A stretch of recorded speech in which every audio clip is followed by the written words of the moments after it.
Hey, everybody. In this week's episode from the Her Archives and from the Before Times, I'm talking with podcaster and education advocate, Dr. Alma Zaragoza-Petty.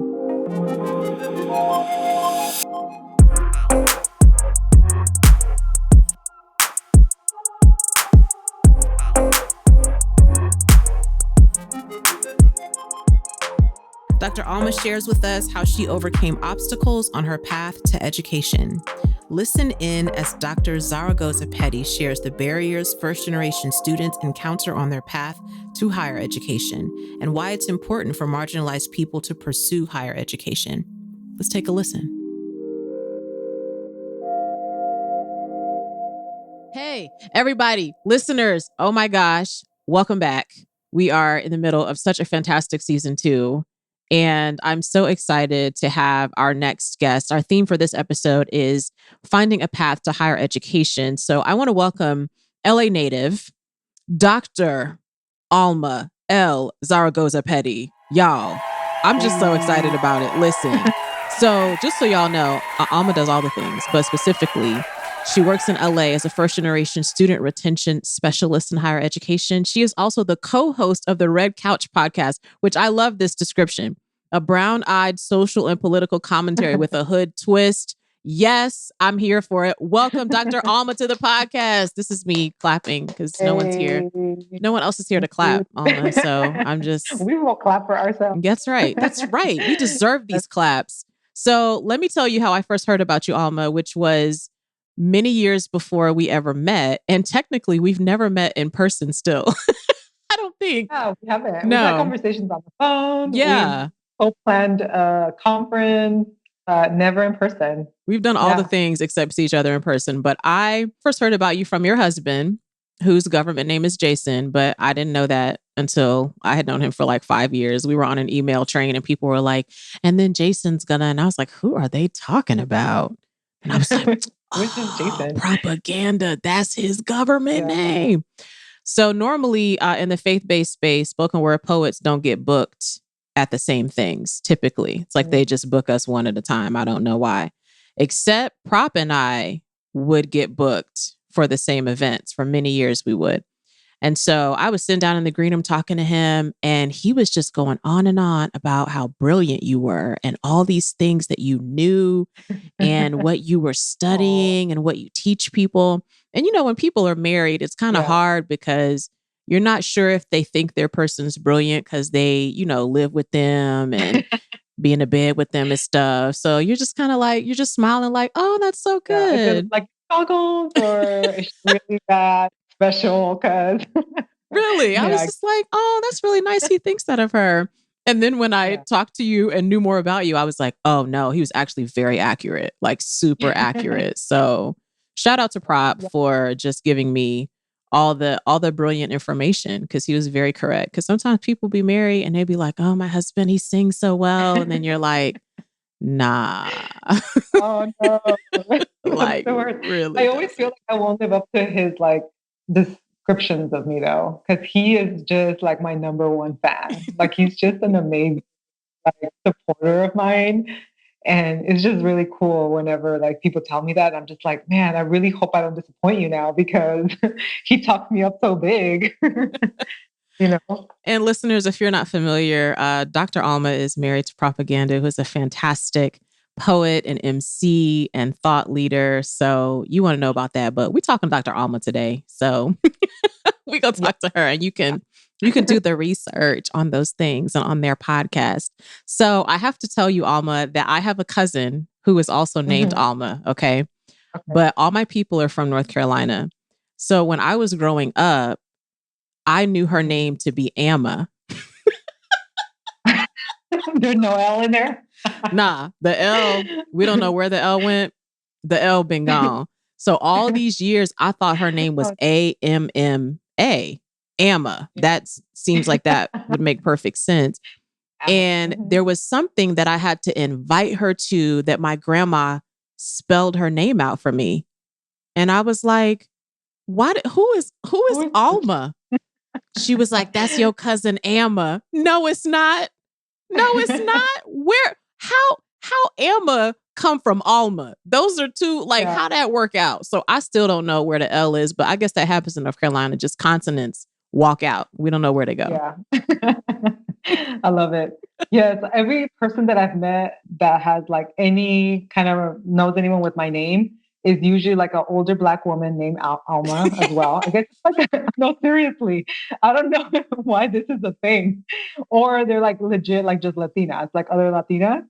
So those are the two populations that apparently like Alma is like an old school name that a lot of like older like Black women have, and then like people want to start calling me Aunt Alma because that's how they like have only heard those terms, my name. And I'm Yes. like, yeah, but Well, if there's that's ever an hilarious. army of So I'll let that. Almas, I know now. I know what they're going to look like. It's going to be some like amazing Latinas and this generation of older Black women. Yes, They'll all band together. I can't wait. yes. So I'm so excited that you're on the podcast because, first of all, because I just think you're awesome and amazing. So basically, a part of having a podcast, as you know, is begging people that you think are awesome to be like, hey, would you spend like some time with me, like telling me all the Yeah. things? But I also just love what you're doing in your work, that you yourself pursued higher education. You're also helping encourage other students, and in particular, students of color, and in particular, first generation students Mhm. to pursue higher education. So I always like to start with an origin story. So I want to ask Okay. you, what was the moment that you knew you wanted to pursue higher education? And I'll use a story of my own, like as an example. So my mom was a Mhm. nurse when I was growing up, and she introduced me to a pediatrician when I was 9 years old. And she was a graduate. Her name's Dr. Stephanie, and she was a graduate of Spelman College, right? And my mom Mhm. said she walked me in, introduced me to her, left me in the office talking to her for a few minutes. And she said, I just wouldn't stop talking about going to Spelman after that. And that was like my Oh one wow. moment of meeting this woman and being like, oh, something about her I like, something about, I couldn't tell you what we talked about, but I Yeah. certainly went to Spelman all those Right. years later, right? And I think that's interesting, even just the exposure we have to other people and other Mhm. experiences that makes us dream for our life differently than we may have. So, was it a moment that you had Mhm. or a time in your life Yeah. that you were like, I'm going for this, I'm going to do it? Well, first, I want to back up and say that I also admire you. You gave me an awesome introduction, but I actually have seen your poetry now via video at the last conference that the Justice Institute put on here in LA, and I was just like blown away. So you are equally amazing, and thank you for inviting me. It's my honor to be here as well, and I'm excited for even that invitation. So thank you. And then just to answer, I guess more like to the point, I think for me it wasn't like this big moment. It was more like a series of events. So I remember growing up, and so my parents were actually they worked in what I now know was a sweatshop. It was like Wow. an actual Korean owned textile sweatshop where they made clothes. And my mom was a seamstress, so she would sew. And then my dad, my stepdad, who raised me since I was 11, he would iron. Like that was his job. Like he would iron the clothes, and like before they would get sent out to these fancy stores, right? Wow. And I spent every summer basically at my mom's job because, I mean, without getting too much into like my convoluted, like just grow up story, but basically I was raised apart from my siblings because we were all brought back from Mexico, like one at a time, because my parents couldn't afford us all at once here. So I was the first one brought back. So I had spent like 3 summers just chilling in my mom's sweatshop where she worked, and just seeing these women and men just work so hard every day, and was just like, oh my gosh, they work so hard. How can I not do this when I grow up? Like, I don't want Right. to be my life spent like just, it was inspiring because they had such a hard work ethic, but at the same time, it was scary for me to think like, am I going to spend my life like that? Like, I don't know that I want to do that. And I think a lot of that came from my dad. My dad would tell me like, hey, I don't want you to grow up and do this kind of job. It's hard. Like it's really intense and like, it's physically draining and you're just tired and, and he wanted more for us. So he would always say like, you need to work hard so that you don't end up like me. That was literally like his message to me, right? So a lot of it was coupled with that, my own ideas of like how like I didn't want to do that. But because we grew up in, as myself, first generation here in the US. So both my parents are immigrants from Mexico. And because I was the first one here, I didn't have a lot of examples of, well, what else can I be? It was a lot of trial and error growing up. So a lot of it was like teachers believing in me before I even realized like, oh yeah, I should do that. Like one specific example is my math teacher, my senior year in high school. I had graduated with honors and I had been, for the most part, taking like a lot of like advanced courses. But for some reason, I was never tracked into college because my ninth grade was spent ditching with my ex-boyfriend, my boyfriend. so I actually, had, so I actually had straight D's my whole ninth grade. But I was actually like always really academic. But that year, I happened to like really F up, and like no one tracked me to like go to college. They were all like, "Oh, this girl." So I literally was, even though I graduated with honors, had never been told about like applying for college or like doing, like making sure that I was doing all of that. So it just took that teacher telling me like, "Hey, so what are your plans after high school?" And I was like, "Oh, I've already signed up for the army." One of my friends had decided she was going to join the army, and so I was like, "Okay, that sounds good. Like I'll do that." I had Wow. like no idea what I wanted to do, and so I was pretty lost at that time. I was just like, "I know I don't want to do this," but so that anything sounded better than that at that point. So I was like, "Yeah, the army. That sounds like a great idea." So I signed up, and then that specific teacher, who's also actually a Latino teacher that I had in high school, told me like, I just love the way that he turned the phrase on its head and was like, why do you want to go somewhere? Because their slogan is like, be all that you can be. Right. So like, how you gonna be really all that you can be when you're being told what to be? Like when you're in, Wow. and I was just like, what? Like it Mm. just totally like, and not that I have any, obviously there's a lot of people that serve in the armed forces. I'm grateful for their service and sacrifice, but it was definitely not something I wanted to do. It was just that there was such an active recruitment of people like me in my high school to go to Mm-hmm. the armed forces. And that was my only viable way of like thinking I can get to college, which was my actual like dream to do. At that point I was like, no, I want to go to college and this is one way that I can do it. So yeah, it was my counselor telling me to apply to financial aid, even though I was like not sure what I was going to do after high school. She just made everybody sign up and Wow. was like, okay, well, even if you think you're not, just do it because what if you change your mind? And I was definitely one of those. So yeah, it was people seeing the kind of the potential in me and kind of helping me think deeper about what I really wanted to do. And kind of opened up a whole other world to me that I didn't even know existed. So you went into undergrad. What did you decide was going to be your major in undergrad? In undergrad, I quickly learned that I really liked working with people, specifically like on a one-on-one level. That's just my really good, like just space where I really feel alive and just, I love it. And so I thought I'm going to be a psychologist. That was my first plan. And so I was like, I need a major in psychology to do that. So that's how I decided to major in psychology.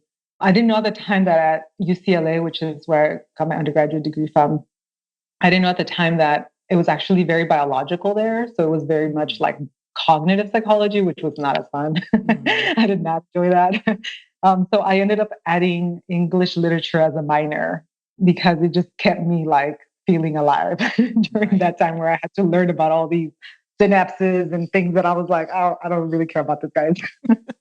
Yeah. And then from there, went into your Mhm. master's.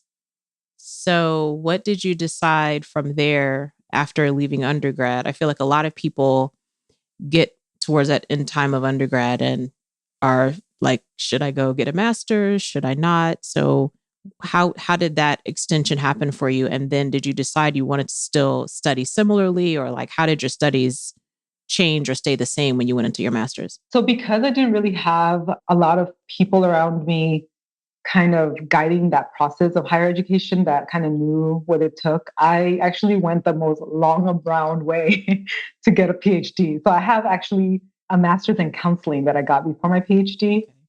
And then during my PhD program, I also got a master's in education because I didn't know you could do that. So if I would have known before, I would have just gone straight to my PhD and gotten PhD. But I was also real hard headed when I was young. So I'm sure some people probably tried to tell me, and I was just kind of like, nah, I'm doing this on my own. Right. Story of our 20s, definitely.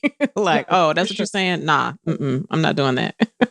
Yeah, for sure. So yeah, I ended up deciding that I wasn't sure if I wanted to work with college students because I had already been working with college students at that time. I had been working from when I was in my own college experience at East Los Angeles Community College. When I started out at community college, I started working in the admissions office really quickly and realizing like, wow, there's like not a lot of people like me here already. And I'm just at a community college, and just kind of feeling like I wanted to do something about that. But I also have a really big heart for children, like younger population.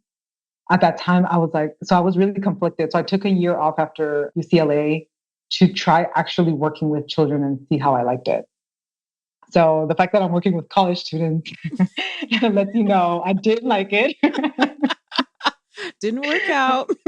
Didn't work out. I mean, I also kind of threw myself in the most extreme way of like helping or working with that population. I worked at a group home for a Wow. year in a residence where basically student or kids go once they've aged out or like have no one wants them and I say that like in terms of like their family, like they've been in the system for too long and just no one's picking them up. There's no one around that's gonna, which is, and it's also was one where a lot of the kids there were like on like heavily medicated, like they just had a lot of issues that really at times created like unsafe environments for themselves and others, so they had to kind of sedate them often. Wow. And it was just intense, girl. I was like in there and I was like, what is this? Like it was just too Right. much for me emotionally.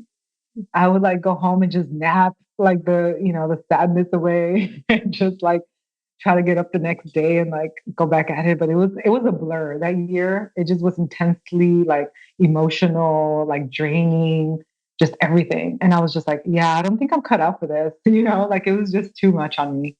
And so I decided like I think I should stick to, working with that population that I've been interested in, which is like college age students. And I ended up applying to counseling programs because my goal was to become an advisor, like at a university or a college, where I would help students kind of get to the next step in their own academic lives. I mean, shout out to you trying this out though, because first of all, I also love college students. Before I was a full-time artist, I worked in like a local church capacity working with college students. And I still, when I get invited to a college, it's still one of the most like one of my favorite Mhm. places to be. Maybe Yeah. because it was just such a time of formation for me in so many ways. Like, what I wanted to do with my life, what I thought about God, what I thought about love and friendship and all Mhm. these things in such a short amount of time in your life. So I love students. But one of the things I love to tell them is like, hey, you're a college student. Try something. If you think you want to Mhm. do it, hey, go try it and see, then you'll know. So it's like you got a Right. chance to try that, albeit in a really tough space and environment. But then you knew, like, well, I did that. That's not my jam. Let me Yeah. go to something that is more my jam than this, you Right. know? Right. Can you talk about, first of all, we know that we need more women of color, Mm. more as many marginalized people as possible in the field of higher education, because a lot of Mhm. I only have my bachelor's and my degree from the School of Hard Knocks, but my other friends who have pursued higher education, particularly those who were women of color or people of color, they would talk about how the higher of a degree they got, the less they saw people there that looked like Mhm. them, or the less they were being taught by people who looked like them. Yeah. What are the barriers for particularly first generation students pursuing higher education? What are in your work, what are the obstacles that first generation students are coming up against that may prevent some of them or Mhm. make it even more challenging for them to pursue higher education? I mean, I think it'd be a lie if we don't start off with the fact that like finances are like a big component if you're a first generation student. you don't have the capital to like think about how you're going to pay for it, and so that is already like off the bat working against you because you're like, man, how am I even going to pay for this? Like, I don't want to be in debt my whole life, taking out loans.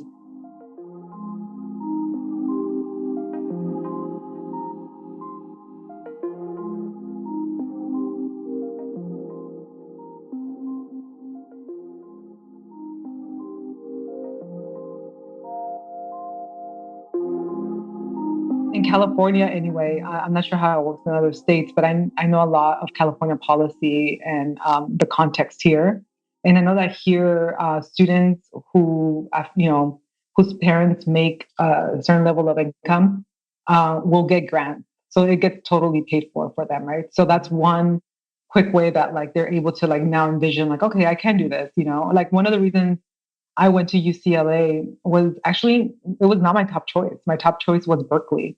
And I actually got accepted to Berkeley, but their financial package was non-existent. So I was like, bye Berkeley, I'm totally going to UCLA. No, that's right. Because they offered me a full ride. They paid for my studies. And I think part of it is like this initiative also in California where they want to keep locals. They have like basically like grants and scholarships for those in the local community. And a lot of universities do this throughout the United States where like they want to invest in the local like community to get degrees and like, so they offset like costs for students like me who weren't able to pay through scholarships. And then obviously the grants also kicked in. So basically it was like a gap scholarship, whatever the grants didn't cover, they would. So I think that for sure, and finding ways to help students even just like demystify all that and like know that there is some support there and that there's different ways to get scholarships and all that is always important for first generation students. And I would say if I had to name one other thing, it's definitely the different ways that mental health shows up for students, for people, I know that I went through all of college just searching, just kind of trying out a lot of stuff. I definitely was like wilding out, doing all of the things. And a lot of that was out of my own trauma, like unidentified trauma from like my, just growing up in a very low resource community, like very low access to stuff, like dental. Even like I remember in grad school, finally taking advantage of all the dental, insurance that we had. Cause I was like, oh yeah, like I haven't gone since I stopped, getting Medi-Cal when I was 18 years old. I should probably go now. Right. But that's real. Like a lot of my students that I work with, those are the kinds of things that they're up against. They're just not realizing or, just having to deal with basically like the consequences of like their parents having to sacrifice coming to a whole other country and what that does to you on an emotional level where you're not very present sometimes with kids. And because, you're just trying to survive out here. But it also means that a lot of students grow up like not really knowing how to like emotionally even like traverse all of the like requirements and scheduling your classes and study time and all these little things that like a lot of other students who are not first generation are coming in with the skills with, they already have folks that have talked to them about this even through high school. I would say mental health and like the way that it like just shows up differently for people in our first gen, like people of color, like the trauma of like realizing you are the only Latina sitting at the table in many instances and like what that does to you psychologically, even when you're not tokenized, like you're just like, there's no one else here. If I speak, will they think this is the Latina voice speaking? Right. So yeah, I would say that's definitely another huge barrier, just the different ways that just the imposter syndrome kicks in when we're in those spaces and learning how to find your voice through that or how to be quiet sometimes, and just be like, Lord, just get me through this. Right. I'll do all the therapy when I'm done. Right. And having to be like, it is not my job to speak for all these things. I can come here and be a student. Y'all can figure out your racism reading the new Jim Crow. I don't need to also be a student and consult you on your white supremacy that I can do my stuff I'm doing and let you do your work over there, which is so powerful to me. I was not expecting you to bring up mental health as a barrier. And that is so powerful because I know from my experience, being a Black woman, even in undergrad, and I went to an all Black, all female college, right? Mhm. I think even the idea that maybe is in some of us that grew up coming from marginalized contexts, this idea Mhm. almost that like you've gotten to college, you don't have permission to be depressed. You don't have Mm. permission to now be dealing with that trauma or the way that PTSD might be popping up in these Mhm. ways and you didn't expect it, or know to call it PTSD, or know that that was a panic attack. And Right. just for students now younger than us to have the permission of, you don't Mhm. have to carry your whole neighborhood and your family line and all these things, that you also are a person, that your feelings and thoughts and your struggles, that they matter. That's so Mhm. powerful that you brought that up. Yeah, I mean, I see it so much with my students even now, where they have a lot of like, because of, I mean, I blame, the media and just the ways that we don't represent our voices in many different kinds of stream and like, mainstream kind of art and that kind of thing, where they have these ideas of themselves as like being less than, putting up like just mental barriers, like, oh yeah, I really like, suck at this, like not having that like mindset of like, no, this is challenging and you need to do these things to like overcome it. It's almost like this mentality of like, and I don't want to like, pathologize, like make it a pathology of like the poor or like first generation students, because I feel like this happens in culture at large Sure. too with other populations. But just the talking of like, having them hear, like basically like repeat back to them what they're saying and how like that's not how everyone thinks of themselves. Like it's actually depression. Like if you think you are this, and that, like, having students, for example, share stuff like they just really suck and at something and they can't believe that they like failed this one thing and it just means they're a failure, and like, creating this whole like just story about how much that means that they don't belong in college now. And I'm just like, whoa, whoa, whoa, whoa, let's back up like three different like steps, because you are doing like, you are jumping to this conclusion that you convinced yourself of that is Right. not real. Right. You are being challenged, as you should in college, in a hard topic that you've never heard of, that maybe you weren't prepared for in the schools you come from because of just the lower resources that are even there, and that whole other problem. But here are some steps you need to take to make sure that you do well, like tutoring, creating like study groups, like all these things that like we can rephrase in the ways that we think about our own learning and what we're capable of or not capable of. Yeah. Why would you say it's important for marginalized people to pursue higher education? Yeah. Well, I mean, I think it's for the reasons you brought up earlier, which is there's not enough of us in the academy. And that's problematic. We have so much contextual and like experiential knowledge to bring to the table. And systems are not going to change unless we're at the table and suggesting different things, because clearly what is being suggested isn't working right now, because Yeah. it continues to be an issue, right?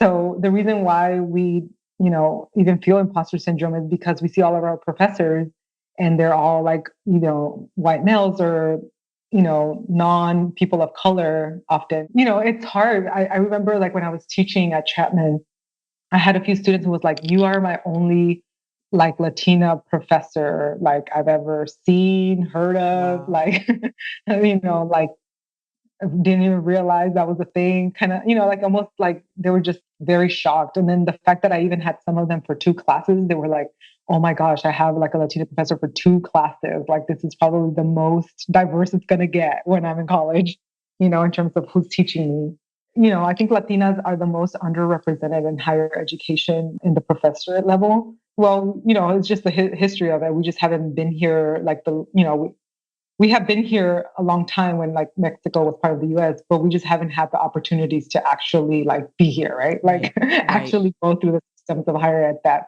because they weren't created for us. In the Right. past, we've had to fight our way into the academy to begin with, and now we're seeing sort of more opportunities for that, and people stepping up to that, and going through the process of just all of the higher ed levels that you can go through. So yeah, it's there's a lot there. I think it's also hard to say, we should all sort of pursue this, and we should all sort of aim for this, because I realize that some people just don't feel like that's their call or whatever. But I would challenge a lot of people to actually like think about, even when they do have that inkling of like, I really feel like I should be doing this, but that's going to be so uncomfortable and scary, like, and or not even being aware that that's what they're feeling, but just being like, it's okay, I don't think I want that, like kind of cutting yourself out from the race before you even kind of start, because of all those thoughts that about your potential and what you can do and cannot do with Yeah. your life. So Oh, that's so yeah. powerful. And it's inspiring to me because I'm thinking there are so many, like, if I think about it in some things that have had negative connotations coming out of higher education, and some of the things that were Hmm. written there, right? Like a lot of, for example, racist policy, racist, Hmm. ideas and thoughts came out of racist people having access to education and being able to write these academic thoughts and papers, right? And so to me, thinking about what you're saying, and over time that we're going to see more and more people of color, women of color, more marginalized people, being represented there, that means even like education will shift overall, Hmm. right? Like the ways that those dissertations and papers and studies get written, all those things then shift, which does change society and change culture, and in some ways changes policy, like has so much influence more, and it's huge influence to be just teaching a room full of college students, because you're teaching, people that are going to go out into the world and lead in so many ways. And even more than that, people that have access to higher education can really make an impact in some ways. I mean, would you say that's also true? Definitely. I think that one of the things that I often talk about is how I didn't become a professor, even though that was sort of like the trajectory set out for me. And part of that, I mean, I'll get into later, but part of that was also realizing that the academy is still very exclusive, or like, just very it would have just been basically like a constant daily battle to like have to just, justify my existence there, making sure that, like, just all that it takes to be in a very oppressive and racist kind of environment. And at the end of the day, I was just like, I'm good. I don't really need to fight this fight. Like I know that that's the fight to fight, but I just didn't feel called to do that. Like I didn't feel like I wanted that to be it. And I knew that, knowing myself, it would have been really hard to be quiet Right. sometimes. Right. And you got to be quiet sometimes. And I just knew I would just like die to myself a little bit each time I didn't say something. And it was just too much at that time, and I was just like, I don't think I really want this right now. And honestly, I just had like a passion for working with first generation students from working class backgrounds. And unfortunately, college is not often, like if you're teaching a room full of students like that, or a room full of students, maybe like 10 to 15% of them will be that population. But that's what really brings me life. And I was just like, I don't know that I want to like, sacrifice for the rest of these these students in here who are going to be fine with or without me, when I could really be pouring into like the specific population of students, Yeah.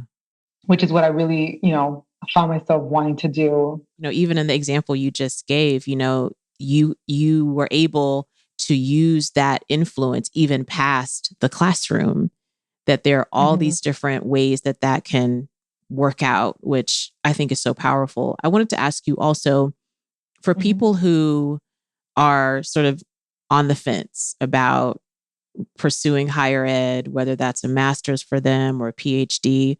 I actually applied for my MFA when I first got out of school. not really out of inspiration purposes, but just like maybe that'll buy me some time to figure out what I'm supposed to do. But this was like, what, 2002 when I was graduating college. So at that time, spoken word was not welcome in academia, you know?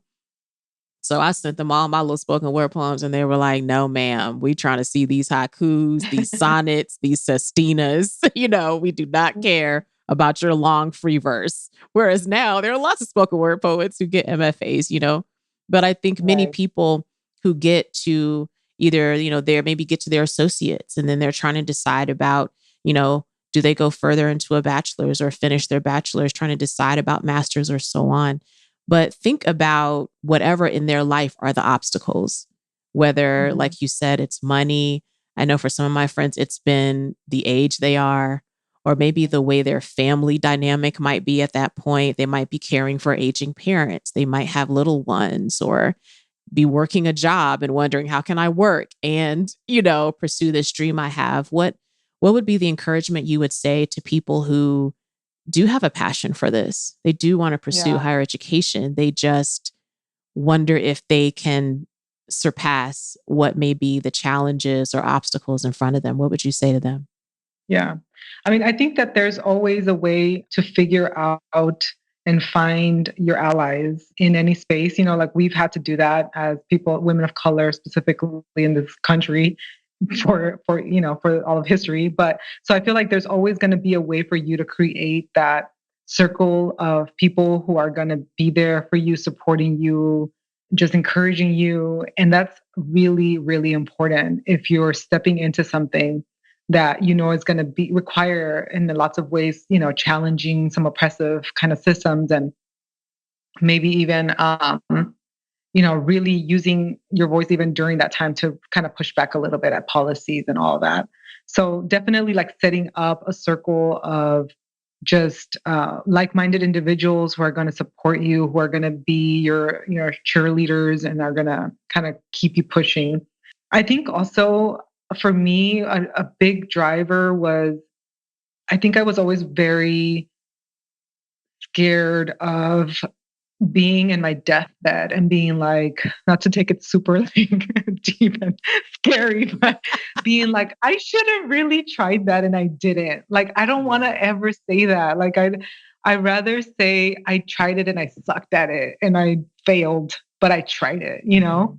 And like, and I think that has a lot to do with like allowing ourselves to live with fear and the tension of fear, but knowing that like God's got our back and like we're gonna be fine and we're gonna learn from this, even if it's not the lesson we want to learn, you know, Well, but we will because that's what life is all about, you know, like it's always God teaching us those things that we actually needed to learn during this time and not really these academic like knowledgey things, you know, like I think coming out of my PhD program, the biggest lessons I learned were around just my own sort of, you know, blocks, mental issues, you know, just issues that I had rather than like content knowledge. I mean, I did have a lot of content knowledge as well, but it was that I am carrying with me even more now and like totally taking into like the next step in my life.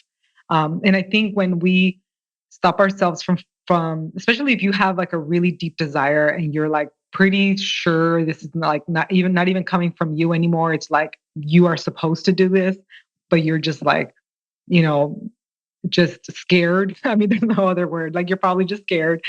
I think it's just letting go and also realizing like, hey, it's gonna be it's gonna be scary. It's gonna be something that's not gonna be predictable, but that's what makes it fun. That's what life's about, you know, and being okay with failure. And I say that as someone who has gone through failure. You know, like I know what that's like. I know that it's on the surface it might look like I got all these fancy degrees and all these cool stuff, but I've had to go through a lot of failure to get to where I'm at right now. I had to like get all them D's in ninth grade and realize like, I don't think I want this for my life, you know? right.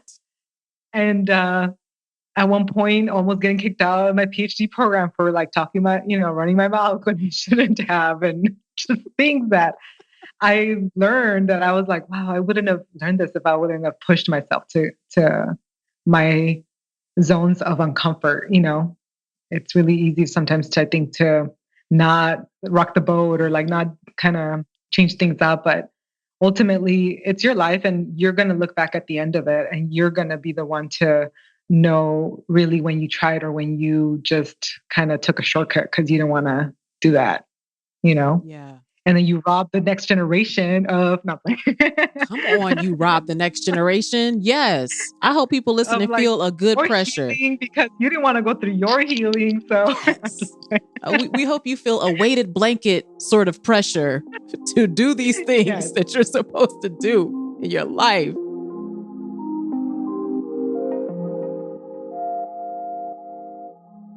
Such good stuff from Dr. Alma Zaragoza-Petty.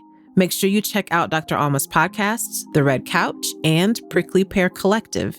You can find this info and info from previous episodes in the show notes at amenabrown.com/her with Amena. Thanks for listening.